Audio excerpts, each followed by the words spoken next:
Hello बच्चों। उसके बाद अगर हम बात करते हैं कंप्यूटर की कुछ जनरेशन की, तो फर्स्ट जनरेशन जो थी 1940 से 1952 तक बनी थी, जिसमें मैंने आपको बताया था वैक्यूम ट्यूब्स और punch card like as a memory use आते थे। लो लेवल लैंग्वेज इस जनरेशन में काम आती थी। और फर्स्ट जनरेशन के दो ही कंप्यूटर बने थे, एनिक और EDVAC. Okay. Next second generation जो थी 1952 से 1964, इसमें ट्रांजिस्टर्स और ट्रांजिस्टर्स मेन इक्विपमेंट था।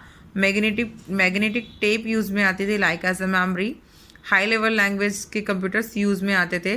और इस जनरेशन में थ्री कंप्यूटर्स जो IBM 7030, CDC 1604 और हॉनीवेल 400, ये तीन कंप्यूटर थे जो इस जनरेशन में बने थे। थर्ड जनरेशन जो थी 1965 से 1975 तक, इसमें ICs यूज़ में आती थी और हार्ड डिस्क मेन यूज़ आता था मेमोरी के लिए। हाई लेवल लैंग्वेज यहाँ पर भी यूज़ में आती थी। जो बेसिक कंप्यूटर्स जो थे, जो हमारे काम में आते थे, वो कंप्यूटर्स इसमें बने। 1975 से लेकर 1988 तक जो कंप्यूटर्स बने वो VLSICs पर यूज़ आते थे, जिसमें कॉम्पैक्ट डिस्क यूज़ में आते थे। और ये GUI बेस्ड थे, जिसमें ग्राफिकल यूज़र इंटरफेस था। मतलब इसके बाद ही ये सब चीज़ें आई थी, ऑपरेटिंग सिस्टम आए थे और ये डेस्कटॉप आइकन्स, ये सब इसके बाद आया था। और माइक्रो प्रोसेसर पर बेस्ड थे ये। और 1988 से लेकर प्रेजेंट टाइम तक जो भी हैं वो ऑप्टिकल डिस्क पर वर्क करते हैं और ULSICs में है। उसमें अल्ट्रा वो हैं। और इसमें जो सबसे पहला सुपर कंप्यूटर जो है उसका नाम है हमारा परम। हम ये बोल सकते हैं कि कंप्यूटर के जो फादर हैं वो है चार्ल्स बेबेज, जिन्होंने एक डिफरेंस इंजन बनाया था। चार्ल्स बेबेज ने जो डिफरेंस इंजन बनाया था वो 1922 में बनाया था। और फर्स्ट जनरेशन में जो 1940 में जो कंप्यूटर बना था वो था मार्क 1। और 1946 में जो बना था एनिक फर्स्ट बना था। इसमें 18,000 वैक्यूम ट्यूब्स यूज़ में आई थी। हार्वर्ड जो उनका विश्वविद्यालय था, उसमें आविष्कार किया गया था मार्क 1 का, जो एक इलेक्ट्रॉनिक कंप्यूटर था। दूसरा कंप्यूटर जो था वो था यूनिवैक, यूनिवर्सल ऑटोमेटिक कंप्यूटर था। इसे बिजनेस पर्पज़ के लिए यूज़ में लिया गया था। और यूनिवैक फर्स्ट जो था वो 1951 में सबसे पहले बनाया गया। एडसेक जो था जो 1949 में बना था। और जो प्रथम सुपर कंप्यूटर जिसको हम परम बोलते हैं वो 1976 में बना था। ठीक है। कोडास्टाइल ने कोबोल नामक एक प्रोग्रामिंग लैंग्वेज बनाई थी 1959 में। और जो सबसे पहला माइक्रोसॉफ्ट कंपनी जो कि बिल गेट्स की है, वो सबसे पहले 1975 में अराइजेज हुई। और एप्पल जो कंपनी है ये 1976 में बनाई। और जिसका कौन है एप्पल कंपनी का, स्टीव जॉब्स है। ठीक है। ये इसकी कुछ हिस्ट्री है जो कि मैंने आपको बताई। दूसरी चीज़, कंप्यूटर का जो IQ लेवल होता है वो बिल्कुल 0 होता है। ठीक है। अब अपन चलते हैं अपने टॉपिक पर। ठीक है। ICs, VLSICs, ये सभी चीज़ें। अच्छा, मैंने जो आपको वीडियो सेंड की थी उसमें दो टॉपिक मैंने बताए थे, जिसमें एक तो था CUI, कमांड यूज़र इंटरफेस। एक था GUI।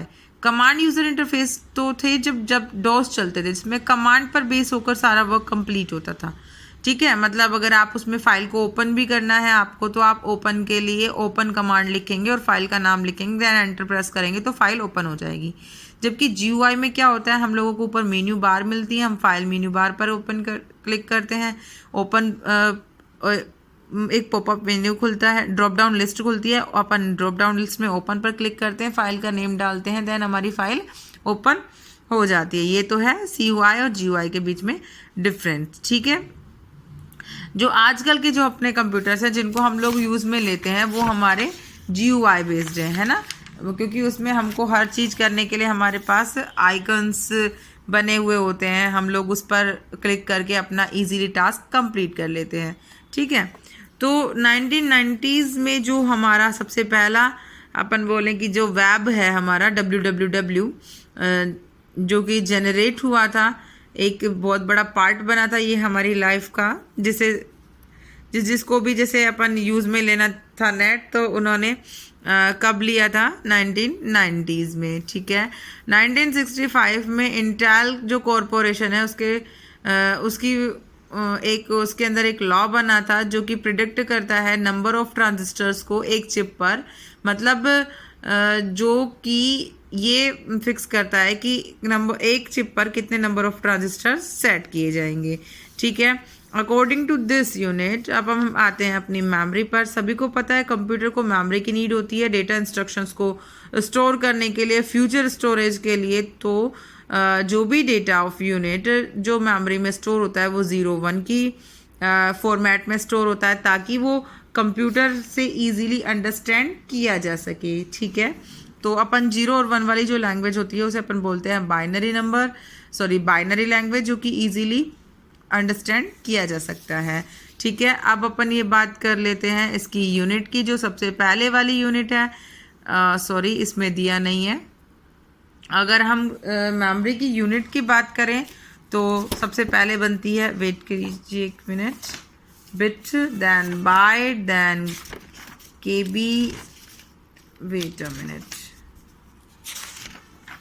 देखिए है 4 bits equals to 1 nibble, 8 bit equals to 1 byte, 1024 bytes equals to 1 KB, 1024 KB equals to 1 MB, 1024 MB equals to 1 GB, 1024 GB equals to 1 TB, 1024 TB equals to 1 petabyte, 1024 PB equals to 1 exabyte, 1024 EB equals to 1 zotabyte, then 1 yottabyte, then pronotabyte। Okay, ये हमारा memory का classification है। ठीक है, कि किस तरीके से हम लोग अपनी मेमोरी को यूज़ में लेते हैं। ओके, नेक्स्ट अपन चलते हैं अपनी मेमोरी की यूनिट आपने यहाँ से पढ़ ली।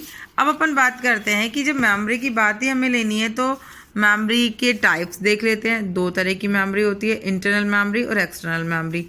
अपन ये बोल सकते हैं primary memory and secondary memory. ठीक है, तो प्राइमरी मेमोरी और सेकेंडरी मेमोरी में भी, प्राइमरी मेमोरी में 2 टाइप्स को डिवाइड कर दिया जाता है, रैम और रोम, जिसमें रैम का रैंडम एक्सेस मेमोरी एंड रोम का रीड ओनली मेमोरी। ठीक है, अब आप इसको होप्सो कि आपने से पढ़ लिया होगा।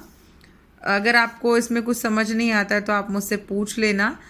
इतना बता सकती हूँ, एक थोड़ा समराइज़ करके बता देते हैं। रैम है जो वॉलेटाइल मेमोरी है, वो तभी तक उसमें डेटा रिमेन रहता है जब तक कि पावर सप्लाई ऑन होती है।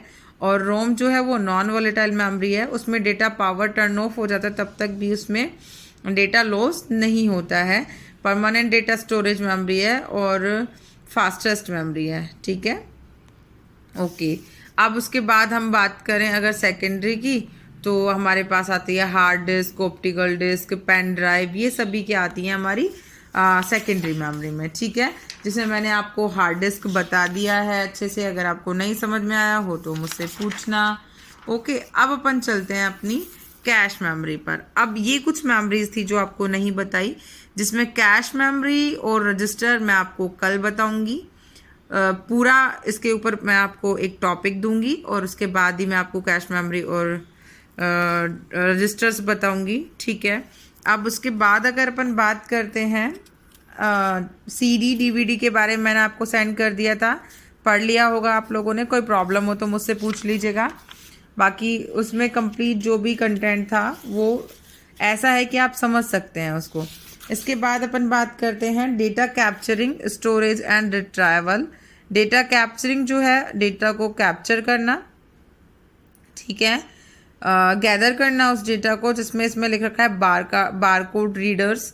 बारकोड रीडर्स आपको अच्छे से पता है, जो कि शॉपिंग जिस टाइम पर हम करते हैं तो आप लोगों ने देखा होगा बिग बाजार वगैरह में इस तरीके की एक मशीन होती है जो कि बारकोड रीड करने का काम करती है। जो बारकोड होता है वो 0 और 1 की फॉर्मेट में होता है। लाइक मैं आपको बताती हूँ, जैसे आपकी पेन, पेंसिल या बुक के पीछे इस तरीके का एक कोड होता है जिसे अपन बारकोड बोलते हैं। इसमें कुछ थिक्स लाइंस होती हैं, कुछ सॉलिड लाइन होती हैं। ये जो लाइनें होती हैं इनके अंदर कंपनी की जो इन्फॉर्मेशन होती है वो सिक्योर फॉर्मेट में होती है। उसका प्राइस, उसका कब वो बनी थी, कौन सी कंपनी है, इसका कॉस्टिंग, एक्चुअल कॉस्टिंग क्या है, ये सभी चीज़ें यहाँ पर प्रिंटेड होती हैं।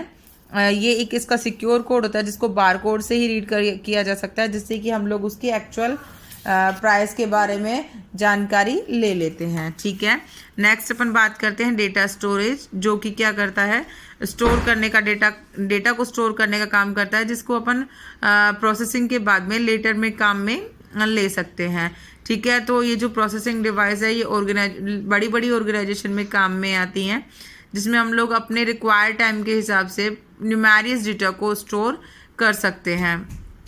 ठीक है, अब उसके बाद अपन बात करते हैं डेटा रिट्राइवल। रिट्राइवल का मीन्स होता है डेटा को एक्सेस करना, गेन करना। तो रिट्राइविंग का जो टाइम होता है वो रिट्राइवल टाइमिंग होता है, और प्रोसेसिंग के हिसाब से हम लोग यूज़र की रिक्वायरमेंट के हिसाब से डेटा को रिट्राइव कर सकते हैं। ओके, नेक्स्ट डेटा डिलीशन और रिकवरी। जो भी डेटा अनवांटेड होता है हम उसको डिलीट कर देते हैं, जिससे कि मेमोरी की रिकवरी हो जाती है, फ्री मेमोरी स्पेस एलोकेट हो जाता है, जो कि हमारी स्पीड को बढ़ाने का काम करता है, उससे हमारी स्पीड बढ़ जाती है।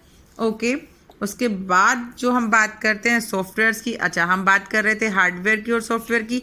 आप लोगों ने पहले भी पढ़े होंगे हार्डवेयर क्या होते हैं। हार्डवेयर ऐसे एसेंशियल कंपोनेंट्स जो कि यूज़र की जो रिक्वायरमेंट होती है उसे फुलफिल करने का काम करते हैं, हार्डवेयर कहलाते हैं। जैसे हम लोग कीबोर्ड, माउस, इन सब चीज़ों की बात करते हैं। सॉफ्टवेयर क्या होते हैं, सॉफ्टवेयर ऐसे ग्रुप ऑफ कोड, ऐसे प्रोग्राम्स होते हैं जो कि यूज़र के लिए बनाए जाते हैं या सिस्टम के लिए बनाए जाते हैं और उनकी रिक्वायरमेंट को कंप्लीट करते हैं। सॉफ्टवेयर दो तरीके के आते हैं, application software and system software. System software are those type of software which are accomplish a specific system task, जो कि सिस्टम के लिए बनाए जाते हैं। सिस्टम सॉफ्टवेयर सिस्टम में लगाने के बाद ही हम लोग उसमें एप्लीकेशन सॉफ्टवेयर डालते हैं। जैसे कि अगर हम लोग एक कंप्यूटर लेकर आए, उसमें अगर हम लोगों ने कोई भी ऑपरेटिंग सिस्टम नहीं डाला, लाइक उसमें कोई विंडोज़ नहीं डाली, window 10, window 7, window 8, XP, Alta Vista, Ubuntu मतलब कोई भी ऑपरेटिंग सिस्टम अगर हमने उसमें नहीं डाला तो वो वर्क नहीं करेगा। और अगर हम लोगों ने ऑपरेटिंग सिस्टम डाल दिया तो ऑपरेटिंग सिस्टम क्या हुआ हमारा, सिस्टम सॉफ्टवेयर, क्योंकि उसने यूज़र की रिक्वायरमेंट को फुलफिल किया। सिस्टम की रिक्वायरमेंट को फुलफिल किया, क्योंकि सिस्टम चलेगा ही तब जब उसमें ऑपरेटिंग सिस्टम ऑलरेडी इनबिल्ट होगा, मतलब डाला जाएगा। अब हम बात करें कि सिस्टम सॉफ्टवेयर कंप्लीट हो गया तो एप्लीकेशन सॉफ्टवेयर, जो कि यूज़र की रिक्वायरमेंट को फुलफिल करता है। जैसे कि आप लोगों को पेंट करना है तो पेंट के लिए MS पेंट का होना जरूरी है। तो MS पेंट आपकी डिमांड है, तो आपकी डिमांड के लिए एप्लीकेशन बनाई गई जिसको अपन बोलते हैं MS ऑफिस, जिसमें बहुत सारे सॉफ्टवेयर ऐसे हैं जो कि यूज़र की रिक्वायरमेंट को फुलफिल करते हैं। होप सो कि आपको समझ में आ गया होगा। अगर हम एप्लीकेशन सॉफ्टवेयर्स के बारे में पूछें तो आप एग्जाम्पल देंगे MS ऑफिस का, MS word, PowerPoint, excel. ठीक है, और अगर हम बात करें सिस्टम सॉफ्टवेयर की, जो कि आते हैं कौन से, ऑपरेटिंग सिस्टम। ओके, तो जो एप्लीकेशन सॉफ्टवेयर होते हैं वो क्या होते हैं, टेलर मेड सॉफ्टवेयर होते हैं। यूजर ने जैसे जैसे रिक्वायरमेंट रखी वैसे वैसे सॉफ्टवेयर बनते चले जाते हैं। सो जो पहले थोड़े इतने सारे सॉफ्टवेयर बने थे, जैसे जैसे यूजर की रिक्वायरमेंट बढ़ती चली गई तो ऐसे भी एप्लीकेशन बनते चले गए, जिनसे कि आप बूढ़े होकर कैसे दिखोगे वो दिखने लग गया, है ना। ऐसे एप्लीकेशंस बन गए जिनमें गाने स्टोर हो जाते हैं, ऐसे एप्लीकेशंस बन गए जिसमें मिमिक्री हो जाती है, ऐसे एप्लीकेशंस बन गए जिससे ऑनलाइन हम गेमिंग कर सकते हैं। ये सभी यूज़र की रिक्वायरमेंट के हिसाब से ही अकम्प्लिश हो पाया है।